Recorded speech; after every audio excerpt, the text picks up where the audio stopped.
don't know how many followers Andrew has on Twitter. Millions. Millions to a massive audience. He's not writing it aimed at women or aimed at men or aimed at anybody. Well, he is. He's voicing his own opinions about how he lives his life. Yeah, but to a massive audience. To a massive audience. Then you guys do your YouTube stuff, and that has a massive audience. We're on Rumble, not YouTube. Right. I'm sorry, you're banned from YouTube, right? But you're on Rumble. You're banned from some platforms. You're allowed back on Twitter and so on.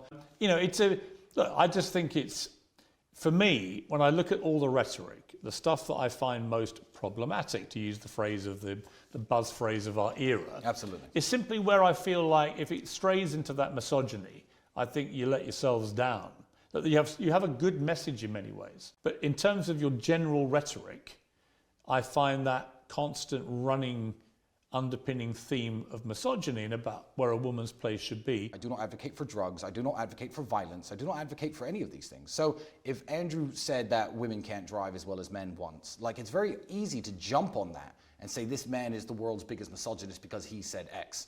And I think it's he said a lot worse things than that. I do think that was the original reason he went viral. I do think he said a lot of blatantly misogynist things. I don't think he's even really aware. I don't think he even thinks they are misogynist. What me and Andrew preach is a message of masculine excellence. And when you are an excellent man, when you are strong, smart, sharp, all of the things that we tell young men to be, disciplined, then you can find a wife and a woman and a life and a dynamic, 4 wives if you like, and live exactly how you want. Oh, sure. I don't tell, yeah, and you can have a wife who's more successful than you. You can date a judge or a lawyer. Oh, Andrew would win. I was good. I was the European champion at my peak, but Andrew was built for Andrews. I mean, see my broken nose? It leans this way.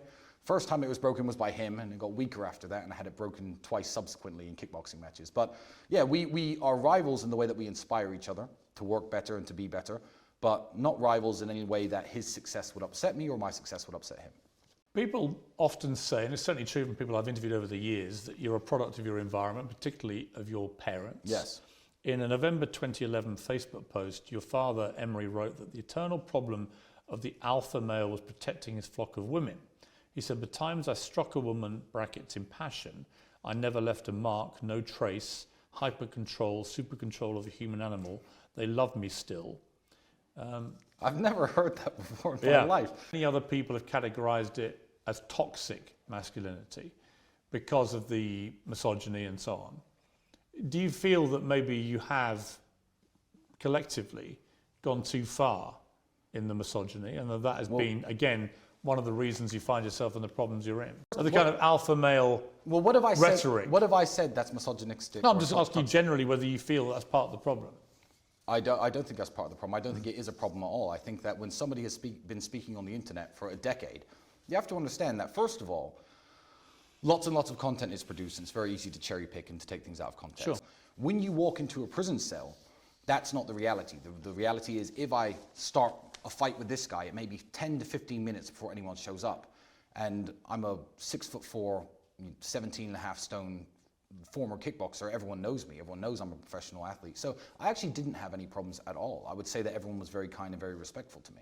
Not just because they were intimidated by me. No, absolutely not. Because there were some guys in there who I should have been intimidated by. But I give respect, and I think I receive it back. And I did okay in that environment. That they're led to believe that if a woman wants to go to work, there's something wrong with that.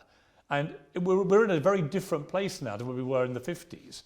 You know, a lot of women love going to work, love their jobs, they're successful. Often they may be the main breadwinner in the family, right? The whole dynamic has changed. There's no suggestion that there's a repeated pattern of women that go to work, they have unhappy marriages or lives or unhappy children. No, but I believe society's gotten much worse in the last 30, 40 years. And because of women going to work? No, not because of women going to work, but because of men losing the agency to discipline the children in the household and to be seen as the figurehead. Yes. I would say when your daughter grows up, yes, how would you like it if another man spoke about your daughter by saying, "I'm going to slave the bitch, I'm going to make her work even more hours and hours, I work this bitch like a slave"? If someone said that and you saw it actually in a message they sent about your daughter, how would you feel?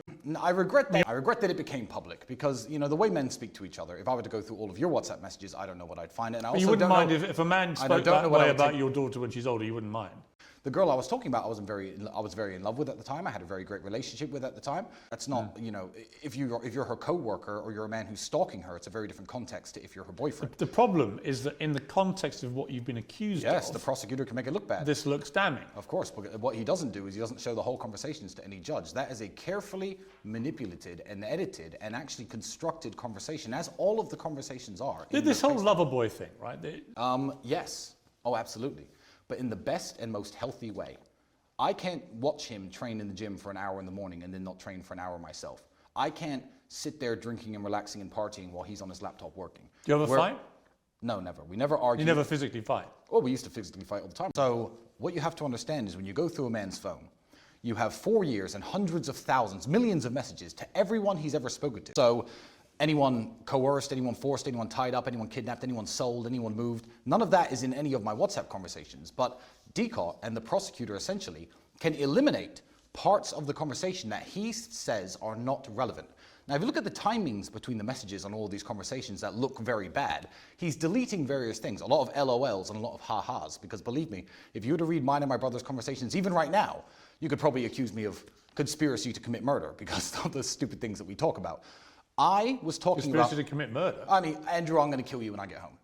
Like, things like this, which can be used, you know, in a very negative way. Bill was, you know when you're going through something really difficult, and it's almost unbearable, whether it be a difficult gym session or, you know, a major setback, and you come out after it's finished, and the moment it ends, you're like, yeah, I'm glad that happened. Jail was hell every single day.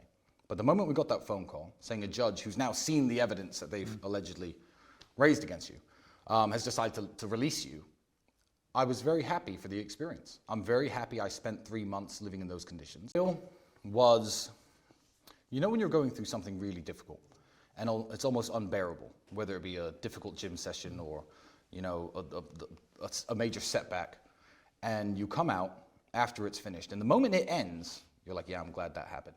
Jail was hell every single day. But the moment we got that phone call saying a judge who's now seen the evidence that they've allegedly raised against you has decided to release you, I was very happy for the experience. I'm very happy I spent 3 months living in those conditions. At the end of the day, if you investigate me for a year and a half, throw me in jail, drag my name through the mud, eventually you're going to have to come up with a file of evidence and show it to a judge. So the people who keep letting me go are the people who've seen that file of evidence and don't have a motivation to keep me in jail. So that's it broken down as simply as I can. You think a woman's place is at home serving her man? I believe my woman's place is at home serving her family. I serve my family. But she shouldn't go to work. She wouldn't have to if she didn't want to. If I wanted her to and she wanted to and we agreed as a family. If you wanted her to. If we agreed as a family. Well, in the same way that if I was working a normal job and I got a promotion, that would mean that I move out of the city or we move as a family, we'd sit there and discuss it as a family. I don't believe that there's one rule for every single family. But Andrew does. I don't see in the future my woman working, no, because I think I could take care of my woman and I could take care of my family. You wouldn't be, I don't think you'd be with a woman who wanted to work, right? I've been with women who worked. And how did that go?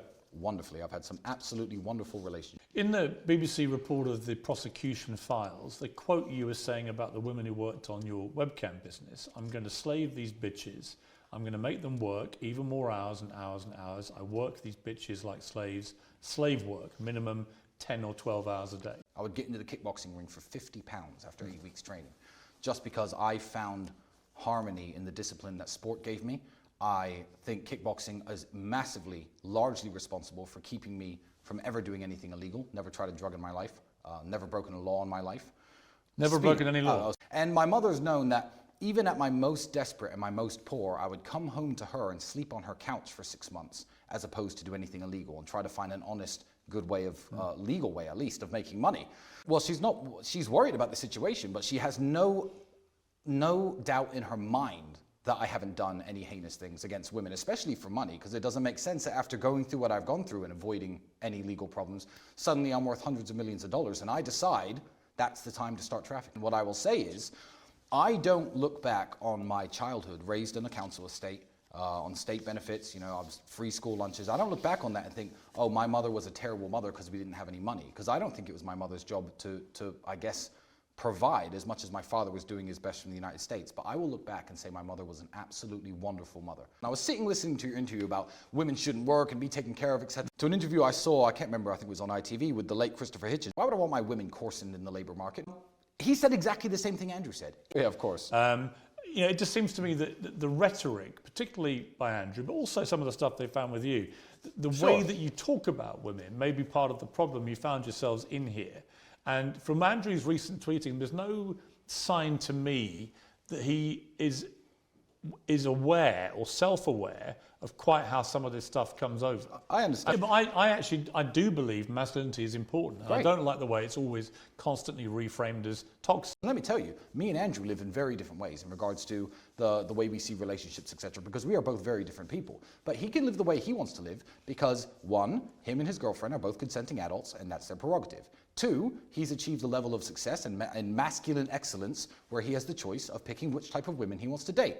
I like different types of women. You've achieved masculine excellence yourself, Piers, and you, I'm sure, have a very happy relationship with whichever woman is in your life. Yeah, but I do believe masculinity is important. And I don't like the way it's always constantly reframed as toxic. You guys have made millions and millions of pounds out of preaching that message, and the criticism is that young, impressionable teenage boys in particular have been led to believe by you guys that the only way to succeed in life is with that dynamic. No. Where the man's in charge, he's the hunter, he's the provider, the woman stays at home, she makes herself look good, and her only whole modus operandi each day, a whole raison d'etre, is to get up and make her man feel good. They got divorced many, many years ago, but even with his dying breath, he would have jumped in to fight 10 men to defend my mother and her honor. That's the kind of guy he was, super protective and super, involved in everyone he loves life, even if he was far away. The phone calls were constant, the emails were constant, and he held us very accountable as young men.